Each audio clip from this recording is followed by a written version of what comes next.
दोस्तों, इंसान अपने गुनाहों से भले ही जितना मर्जी दूर भाग ले, लेकिन वक्त उसको उसके किए की सज़ा हर सूरत में देता है। आज हम एक ऐसे ही वाक़ये के ऊपर बात करने वाले हैं जिसको सुनकर आप काफ़ी हैरान हो जाएंगे। हेलो फ्रेंड्स, अस्सलाम वालेकुम। आप देख रहे हैं अफेक्ट इन्फो। हमारे चैनल को सब्सक्राइब कीजिए, वीडियो को लाइक कीजिए और बेल आइकन को दबाना बिल्कुल भी मत भूलिए, ताकि ऐसे ही इन्फॉर्मेटिव वीडियोस के नोटिफिकेशंस आपको वक्त पर मिल सके। दोस्तों, जिगलैंड एक बरतानिया का शहरी था। उसके साथ 1913 में एक दिलचस्प वाकया हुआ।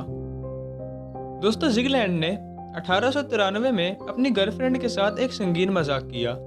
गर्लफ्रेंड ने उस मजाक के नतीजे में खुदकुशी कर ली थी। खुदकुशी की इत्तला जब गर्लफ्रेंड के भाई तक पहुंची तो उसने राइफल ली और जिगलैंड के घर में पहुंच गया और उस पर गोली चला दी।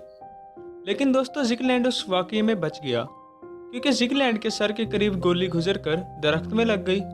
जिगलैंड वहां से भाग गया और वहां उसकी गर्लफ्रेंड के भाई को पुलिस ने गिरफ्तार कर लिया। दोस्तों, दोनों खानदानों की कुछ वक्त के बाद सुलह हो गई और यूं जिंदगी के सफर का आगे आगाज हुआ। लेकिन इसके बाद क्या हुआ वो काफी हैरत अंगेज है।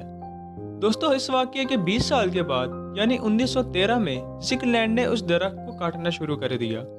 लेकिन दोस्तों, उस दरख्त का तना इतना मोटा और सख्त था कि वो दरख्त उससे टूट ही नहीं रहा था।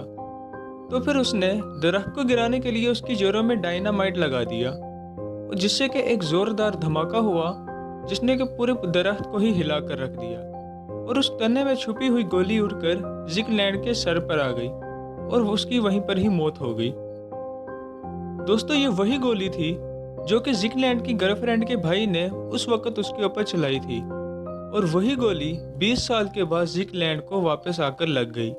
दोस्तों, जिगलैंड के इसी वाकये से अंग्रेजी ज़बान के एक मुहावरे ने जन्म लिया था, जो कि कुछ यूँ था कि बाज़ औक़ात कुदरत किस तरह 20 साल पहले चलाई हुई गोली को एक्टिव कर देती है और इंसान 20 साल बाद ही सही लेकिन कुदरत के फैसलों की ज़िद में आ ही जाता है। दोस्तों, ऐसी मज़ीद इन्फॉर्मेटिव वीडियो के लिए हमारे चैनल को सब्सक्राइब कीजिए, वीडियो को लाइक कीजिए और बेल आइकन को दबाना बिल्कुल भी मत भूलिए। तब तक अपना बहुत ख्याल रखिए। अल्लाह हाफिज़।